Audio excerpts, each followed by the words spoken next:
Thank you, Representative Hefner. We talked at length about this bill yesterday.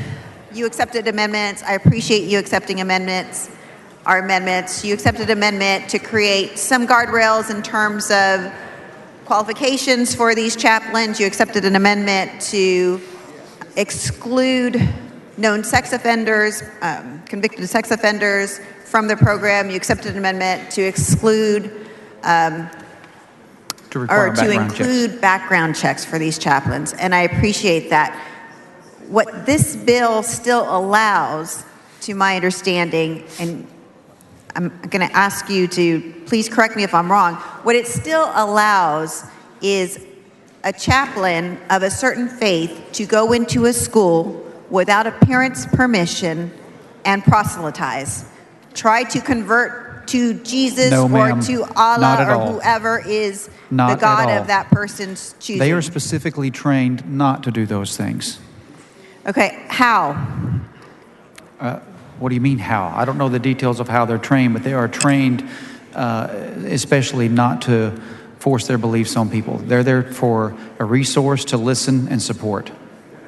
I'm curious how that happens, because we specifically also offered an amendment that would have precluded that kind of proselytizing, but you did not accept it. That's already in their training and in their recognitions from their organizations and things that they work with, and it's already taken care of.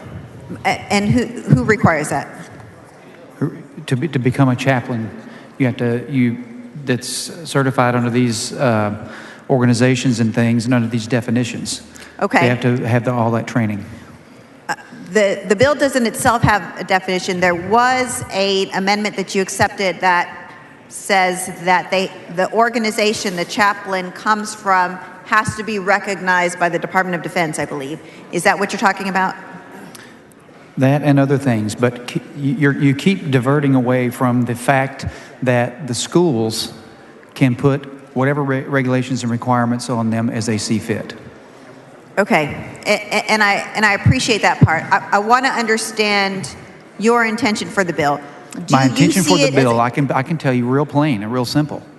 It is to help our kids and our teachers have more emotional support. Our counselors are overworked, and I think this is a great way, a great avenue, a great resource that schools may or may not choose to do to come alongside those counselors and be available for these kids and their students in times of need. These people are trained to be observant. They're trained to be listeners. They're trained to be compassionate.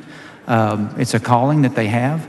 And I don't have a problem with our schools deciding whether or not to let them in there and the regulations and rules that they want to have them in there operate under. Because we weren't able to get the amendment in to preclude proselytizing, I have to take your word for it that that's how they're trained, because I don't know how these chaplains will be trained. But I would like to know from you specifically is... I have 7 kids, and I don't want anybody forcing the religion on them either. So I wouldn't support anything like that. So it would not be acceptable to you if one of these chaplains went into a school and started to put on students, put on any school personnel in that school, their beliefs and proselytize their beliefs in support of a particular religion or sect. That wouldn't be acceptable to me, and they're not going to do that because they're specifically trained not to. Would you accept an amendment to say that they'd be precluded from doing that? No. Okay, and I believe my colleague has questions as well.